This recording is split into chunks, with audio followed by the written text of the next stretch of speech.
que j'ai donné, c'était une guérison. Dis-lui sur ici. Ce petit rayon là, ici. Et la deuxième, c'était un désespoir profond. Parce que l'année prochaine,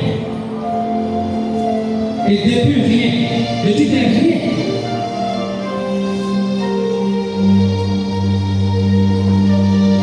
Et cet après-midi, Jésus lui-même, il vient te décharger et prendre le contrôle de ta vie.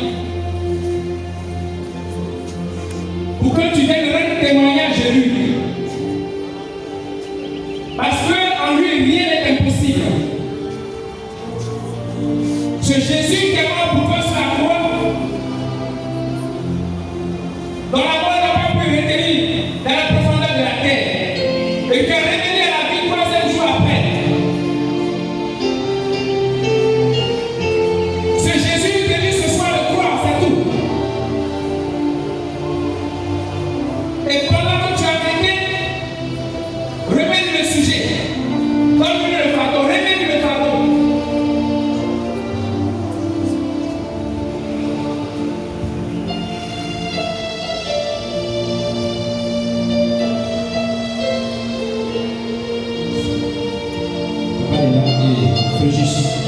Ce que tu as fait hier, tu le fais aujourd'hui. Tu n'as point changé, Seigneur. La responsable de session. Elle prie pour les frères et sœurs. Tu as guéri, Seigneur, les yeux des Bartimée. Tu peux le faire aujourd'hui encore, Seigneur.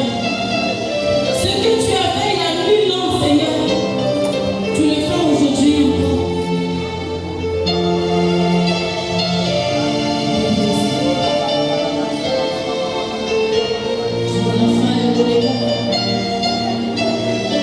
Tu n'as pas changé, Seigneur.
Couche-toi dans les bras de ton Dieu. Couche-toi dans la maison.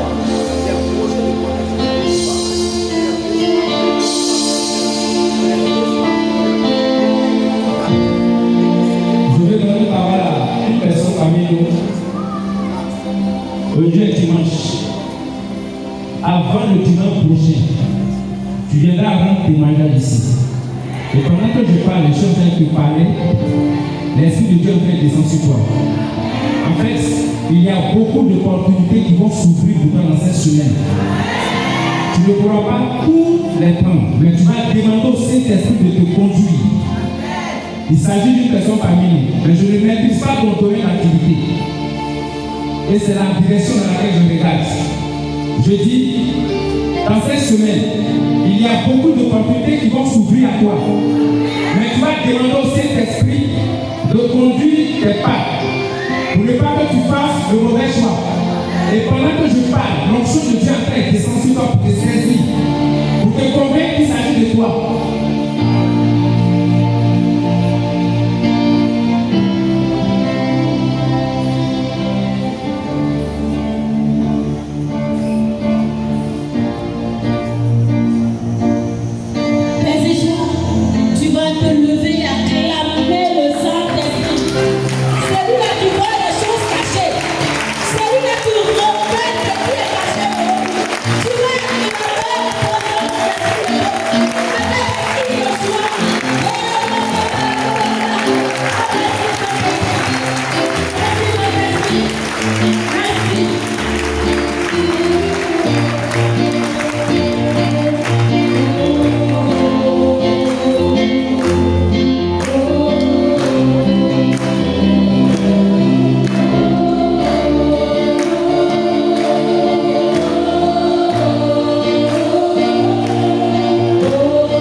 Décortiquer la parole de Dieu.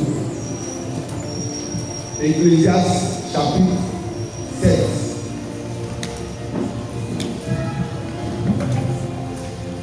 Le verset 8. Si tu vois, tu lis Ecclésiaste chapitre 7, le verset 8.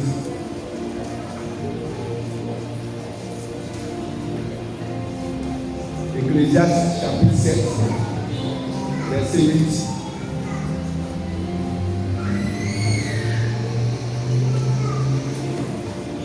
Qui a trouvé?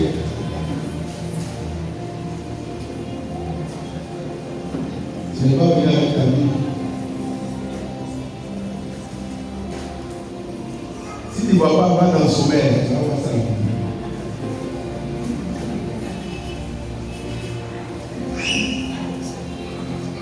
Tu voudrais que c'est dans le Nouveau Testament. Il faut aller dans le sommeil, tu vas voir la page, et puis tu reviens. Ecclésiaste chapitre 7, verset 8. J'attends qu'une personne nous fasse la lecture.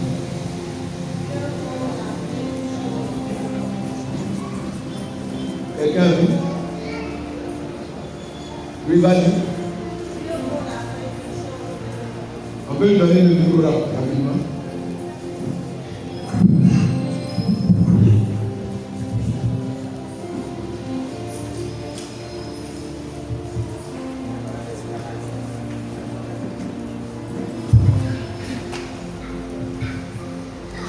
On va aller dans deux versions différentes.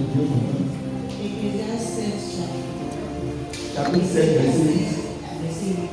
Mieux vaut la fin d'une chose Mieux vaut la fin d'une chose que son commencement. Oui. Mieux vaut un esprit patient qu'un Oui. esprit aucun. Amen.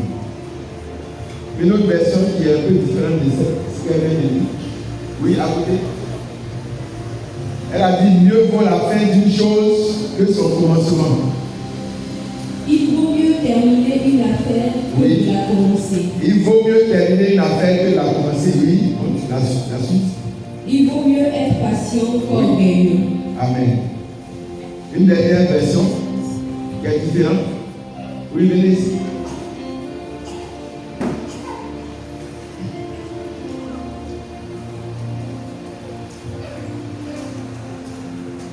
Oui. Une bonne réputation vaut mieux que le bon parfum et le jour de la mort que le jour de la naissance. Chapitre 7, verset 8. Oui, c'est ça. Chapitre 7, verset 8. Ecclésiaste. Oui, c'est ça. Regardez-y. Une bonne réputation mieux que le bon parfum et le jour de la mort que le jour de la naissance. Mieux vaut aller dans une maison de deuil. Vous êtes dans l'Ecclésiaste. Oui, Chapitre 7, verset 8. Chapitre 7. c'est 8 secondes.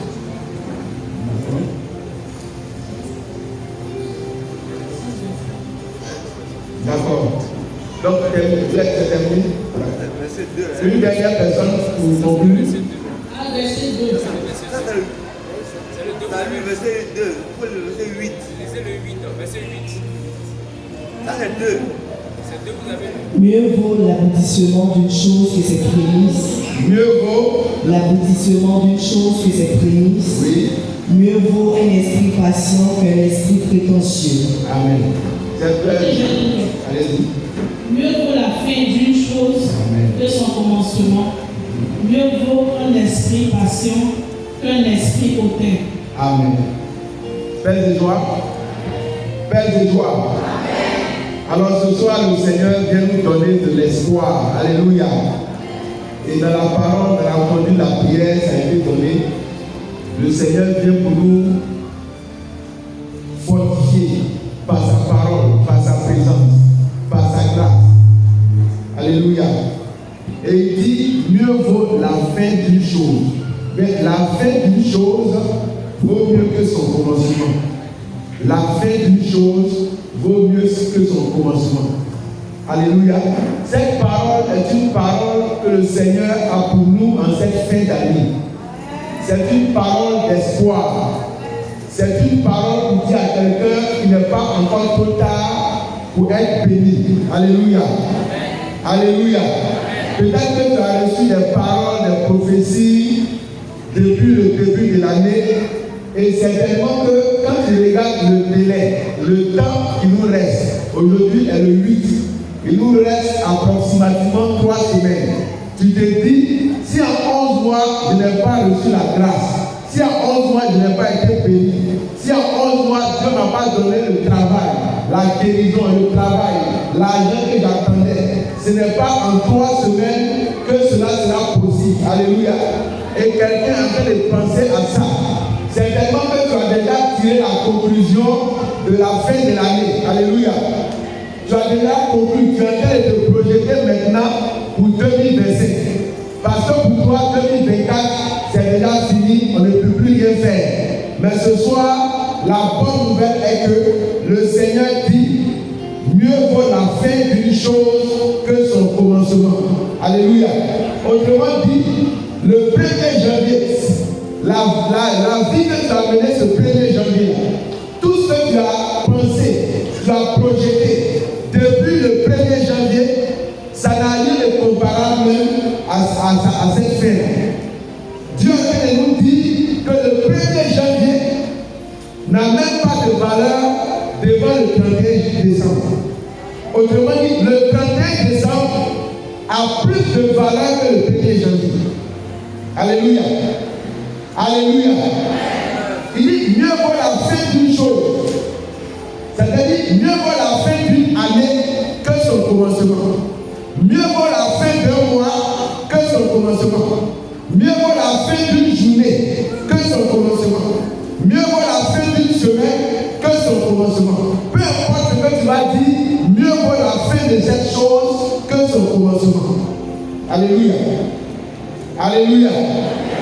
Donc ce n'est pas encore fini. Même si nous sommes aujourd'hui le 8 et il nous reste quelques semaines, ce n'est pas encore fini. Dis à ton voisin, ce n'est pas encore fini. Alléluia. Ce n'est pas encore fini. Et cette parole que Dieu nous donne, c'est une loi qui est vraie. C'est une loi spirituelle. En général, quand une année commence, on met beaucoup d'énergie, on met beaucoup d'attente, on met beaucoup de foi. Et c'est pas faux, c'est pas mauvais. Alléluia. Quand on commence une relation, on s'investit beaucoup. On met beaucoup d'attente, beaucoup d'espoir. On met beaucoup d'énergie. Alléluia. Alléluia. Mais vers la fin, ou bien au milieu, on commence à se refroidir. Quand une année commence, nous tous, nous sommes en joie. Nous avons de l'espoir. Quand un jour commence, tout le monde est dans la joie, dans l'attente d'un lendemain meilleur. Et c'est de bonne guerre. Mais le plus souvent, quand les temps commencent à durer, quand les choses commencent à perdurer, l'espoir commence à s'émousser. Alléluia. Et on commence à se décourager. C'est pourquoi Dieu nous dit ce jour-là que mieux vaut la fin d'une chose que son commencement. Donc le problème, ce n'est pas le commencement. Le problème, c'est la fin. Le problème,